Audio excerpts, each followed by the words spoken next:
மதனி, சொல்லுங்க தச்சி. அதான் என்ன விஷயம்னு கேட்கலான்னு கூப்பிட்டேன். என்ன மதனி, தலைக்கு மேல கல்யாண வேலையை வச்சுட்டு வீட்டுல எல்லாரும் சந்தோஷமா இருக்க கல்யாணம் நின்னு போயிடு அது இதுன்னு ஏதோ பேசிக்கிட்டு இருக்கீங்க.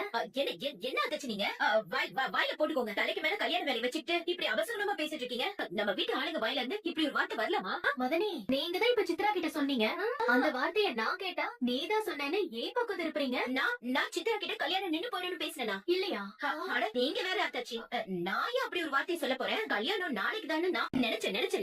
என்னடா இது, நம்ம நினைக்கிற மாதிரி எல்லாம் நடக்குதே. ஐயோ, நம்ம சரியான ரூட்ல தான் போயிட்டு இருக்கோமா, இல்ல நம்ம தலைக்கு மேல ஏதாவது உருண்டுட்டு இருக்கான்னு நினைச்சேன். அதே மாதிரி நடந்துச்சு. இதுக்கு இப்படி பைத்தியம் பிடிச்ச மாதிரி தனியா வந்து புலம்பிட்டு இருக்க. நீ கொஞ்சம் பேசாம இருடி. நானே டென்ஷன்ல இருக்கேன். ஏன் இப்படி டென்ஷனா இருக்க?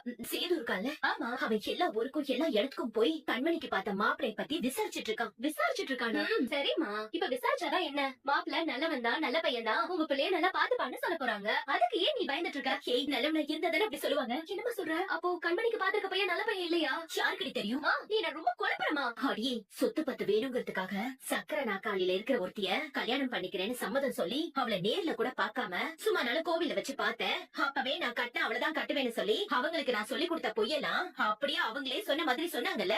சொத்துக்காக கல்யாணம் பண்றவன் எப்படி நல்லவனா இருக்க முடியும்? ஏதாச்சும் அயோக்கிய பேல தானே இருக்க முடியும். இப்ப என்னமா பண்றது? இங்க பாரு, சேதுக்கு மட்டும் அவனை பத்தி இக்கனா தெரிஞ்சது. ஐயோ, நாசமா போச்சு. இந்த கல்யாணம் நிக்கிறத தாண்டி